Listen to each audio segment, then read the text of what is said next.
Jojo, c'est tellement ma vie. Je veux que cette vidéo parle d'un bon truc, que ça lance la communauté, qu'elle les éclaire, tel un phare pour les guider.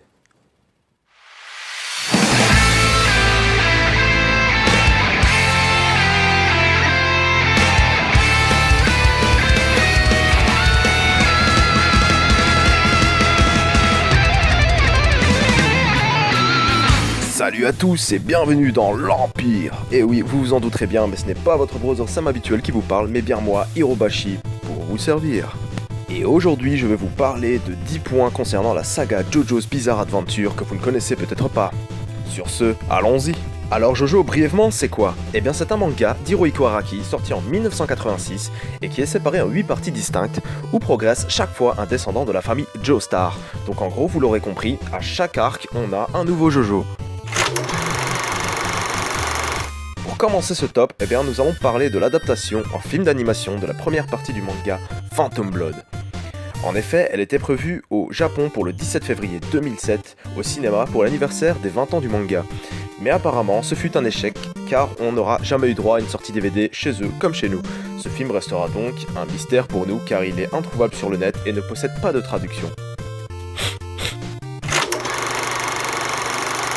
Nous connaissons tous notre bel égyptien préféré de cette saga, et si ce n'est pas le cas, zappe cette partie, car ça va spoiler sévère. Fuis, va loin. C'est bon, t'es parti?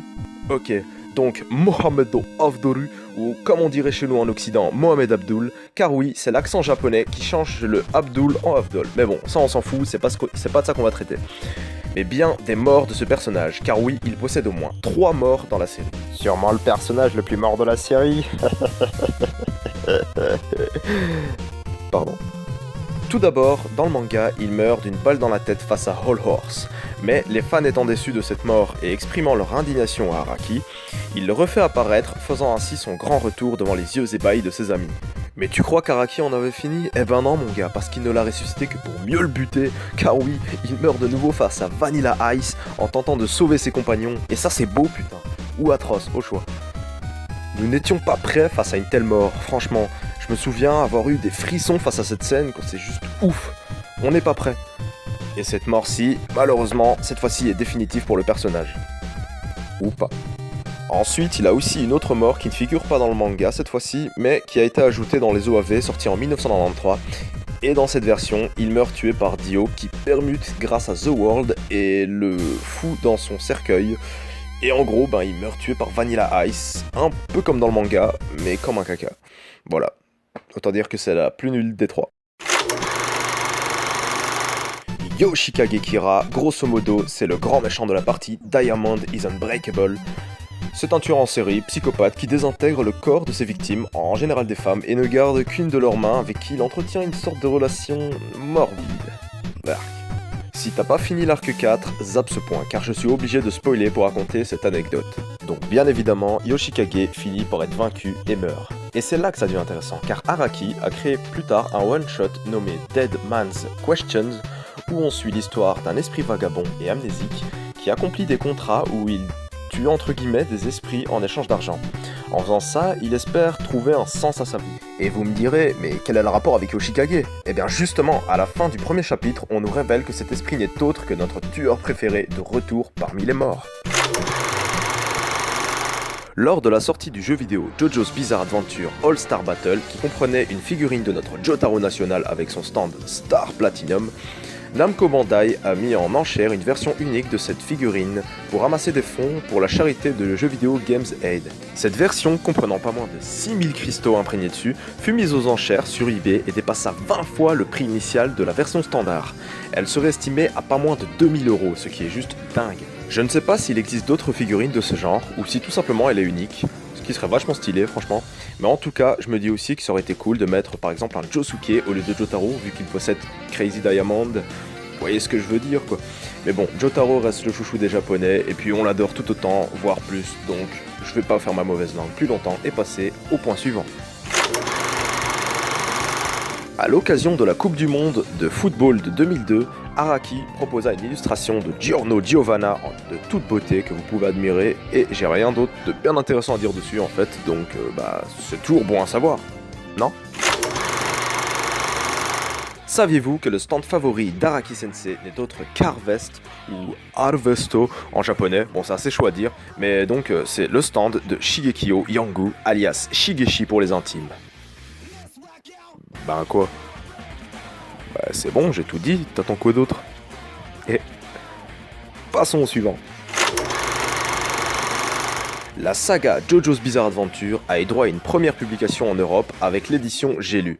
Cette édition comprend 46 tomes et s'est achevée en 2006 avec l'arc Diamond is Unbreakable, par manque de bons chiffres de vente tout simplement. Mais aujourd'hui les fans se l'arrachent et elle est devenue ultra rare. On ne les trouve que très rarement en magasin, on peut trouver sur le net quelques personnes qui les proposent en totalité ou en partie, mais les prix sont généralement abusés du fait de leur rareté. Il est donc très difficile de se les accaparer. C'est en quelque sorte le saint graal de tout fan de JoJo. Le but ultime d'une vie. Bao le Visiteur, ou tout simplement Bao, est l'un des premiers mangas d'Araki Sensei. Et ouais mon gars, bien avant Jojo, il y avait ce cher Bao. Et en gros, ça raconte l'histoire d'Ikuro Ashizawa qui est capturé par des scientifiques et qui subit malgré lui des expériences qui font de lui une arme biologique. Il finira par s'échapper et s'ensuivra une course-poursuite entre lui et les scientifiques qui ont fait de lui ce qu'il est. Alors tout de suite, on remarque le style d'Araki dans le dessin, mais aussi dans le personnage de Bao, qui une fois transformé, possède des petits airs à Star Platinum, ce qui fut sûrement la base de ce qui deviendra l'idée des stands. On peut aussi voir ces lames qu'il utilise en tant qu'arme comme une idée reprise pour le personnage de Cars dans la partie Battle of Tendency. A noter aussi que dans cette même partie, dans l'épisode 10 de l'anime sorti en 2012, Joseph Joestar lit une BD Bao. Puis pour finir, Araki expérimentait déjà les JoJo poses dans cette œuvre. Comme quoi Bao, c'est un peu l'avant JoJo. Et ça, c'est beau. Alors pour ce point aussi, si tu n'as pas vu ou que tu n'as pas fini la partie Golden Wind aka Vento Oreo, passe ton chemin, ça vaut mieux. Donc on va parler de Panakota Fugo, membre du gang de Bruno Bucciarati. Il possède le stand nommé Purple Haze et c'est de ça qu'on va parler précisément. Son pouvoir étant de tuer quasiment instantanément son adversaire à l'aide de bulles sur ses mains qui relâchent un virus mortel. Donc en gros le mec te tue en quelques secondes si tu t'en approches trop, ce qui le rend invincible. Araki l'a bien compris et sur la moitié de l'aventure, il invente un prétexte pour l'écarter et hélas on ne le reverra plus du tout. Néanmoins, il existe deux romans, Golden Heart, Golden Ring et Purple Haze Feedback qui expliquent ce qu'est devenu le personnage durant l'aventure de Giorno et ses amis et par après quand Giorno est devenu le Don. Généralement, un héros de manga est japonais et l'intrigue se déroule au Japon. Araki l'a bien compris et il décide donc de choisir l'origine de ses héros selon l'endroit où l'histoire se passe. Par exemple, dans Phantom Blood, Jonathan Joestar est anglais car ça se passe en Angleterre tout simplement. Et dans Stardust Crusader, qui est un road trip à travers le monde, eh bien on rencontre des personnages de toutes les origines, tels que Jean-Pierre Polnareff ou encore Mohamed Afdoru. Et c'est ce qui selon moi fait de l'œuvre d'Araki une œuvre originale et unique, mais en même temps un sacré pari, car pour son premier gros manga, il fallait oser sortir des sentiers battus comme ça, car oui Jojo c'est vieux, c'est aussi vieux que DBZ, et prendre un personnage anglais, égyptien ou même français, ça va pas parler au lecteur, et c'est ce qu'Araki voulait justement. Et c'est ça qui rend génial de mélanger les origines dans une œuvre, ça la rend plus riche et ça nous permet de voyager à travers ces différents héros.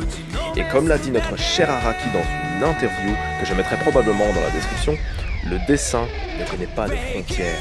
Et ça c'est beau. Damn Araki Sensei.